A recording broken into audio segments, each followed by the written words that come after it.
The U.S. has made many mistakes throughout its history, but the Japanese internment camps may have had one of the biggest impacts on our progress as a country.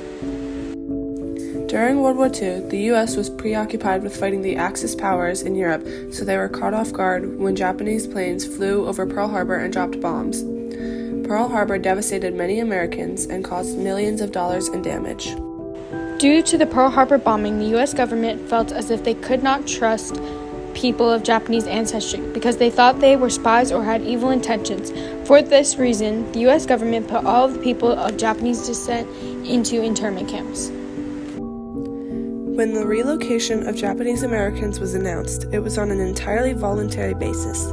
People chose to go to the camps, thinking they would get special treatment from the government because they were first. This was not true. Everyone was treated with the same hostility, whether they volunteered or not. About 6 months later, the U.S. decided that Japanese American internment was mandatory and it was punishable if anyone did not listen. On March 21, 1942, Public Law 503 was signed by Franklin D. Roosevelt. This law basically outlined the punishments for violating Executive Order 9066. If someone of Japanese descent was found outside of designated areas from that day forth, they could be sentenced up to 1 year in jail and be fined for $5,000. This was completely unfair to anyone with Japanese ancestry, and it should have been called out on. However, most people decided they felt safer, so they shouldn't change that, even if it hurt others. These internment camps put adult Japanese Americans to work, doing things like farming and maintaining the physical plant while the children went to school. These families were forced to live in very cramped spaces, living with several families at once. Nobody got much privacy, and people got sick very easily. After they were released, people in the camps found themselves with long-term medical issues, including psychological anguish and increased cardiovascular disease. People who had been in the camps were compared to those who hadn't been interned, and Japanese Americans were found with a 2.1 greater risk of having cardiovascular issues and a premature death than others. This shows that America completely disregarded the safety of the internees, and they cared more about their own comfort. This was one of many ways the U.S. messed up between 1942 and 1946. The camps had a very big psychological impact on the Japanese Americans. They led to many cases of PTSD, depression, and anxiety. They were also more bitter and had a sense of betrayal from being imprisoned. For children, life was hard outside of the camps because they did not know how to behave or how to just be a kid. In the camps, children were stealing from one another and were ordered around. Also, when they went to school, they lacked a lot of the resources necessary for effective learning. So they were very different from other kids and continued to be discriminated against because of that. For the adults, their life was a bit harder because they knew what was going on, unlike the kids. They also were turned down for jobs and rejected for other necessities. The U.S. citizens had been vying for equal rights for everyone years prior to the Japanese internment camps. The women's suffrage movement started in 1848, 94 years before the Japanese imprisonment. In 1942, Japanese American citizens were put into camps to protect our country. In 1944, the Supreme Court ruled that the detention was a, quote, military necessity that wasn't based on race. This ruling set back the civil rights movement many years. To end the war, the U.S. dropped 2 atomic bombs on Japan. They surrendered, and the Japanese internment camps were slowly emptied. However, people of Japanese descent would find themselves discriminated against for many years to come. The government didn't do anything about it until 1988, when the Civil Liberties Act was signed and Japanese Americans who were interned were offered $20,000 in compensation. Years after World War II ended, Japanese people were still discriminated against. They were called names, and some employers refused to hire people who had any trace of Japanese ancestry.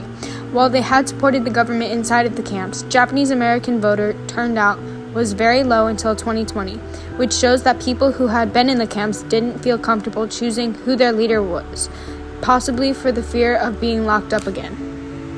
After they were released, Japanese Americans found themselves in tremendous debt with no homes and no way to earn money. When the government forced Japanese people into camps, nobody was left to care for the farms and homes that had been forgotten. People were confused on what to do, and most families relocated to hostels, hotels, and trailer installations when they had no other choice. While they were in the camps, Japanese Americans were stripped of their rights. Our country was built on a document claiming that we Americans have unalienable rights that can't be taken away. When the Japanese American citizens were imprisoned, it went against everything we had built for the past 166 years. By creating the camps and using them, the U.S. government was dehumanizing citizens. Even after the government recognized the camps as a violation of civil liberties, people of Japanese descent were still treated like they were less than human. Americans that hadn't been imprisoned thought the Japanese American citizens had evil intentions or were unworthy of time and kindness. This created a divide in American citizens, with one side who treated Japanese people with care and empathy, and the other side who thought they shouldn't be allowed to live in our country.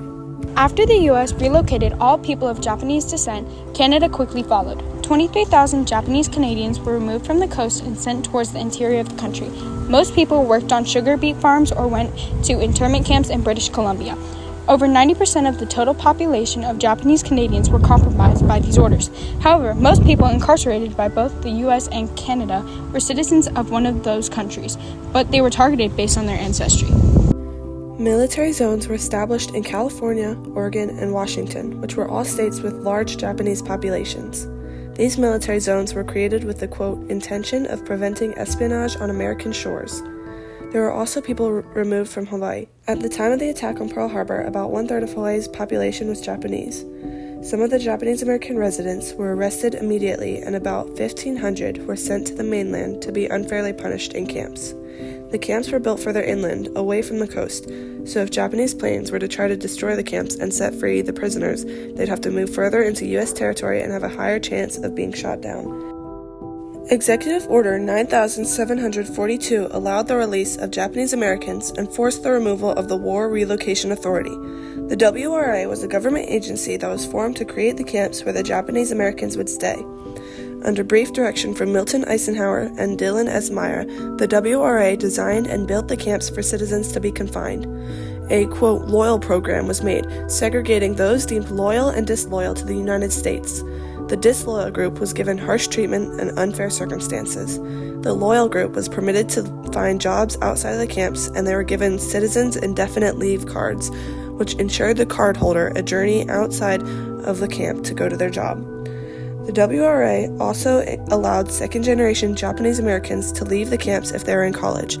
Each student was provided with a CIL card and granted permission to leave the camp to continue their studies. The only catch was that the scholars had to avoid the West Coast, meaning they couldn't go to school anywhere near there. They had to enjoy their studies elsewhere because of misdirected suspicion. Although the U.S. has given billions of dollars and formally apologized to anyone who has interned, many Japanese Americans said they still don't feel closure, and there are too many bad memories to forgive the government for.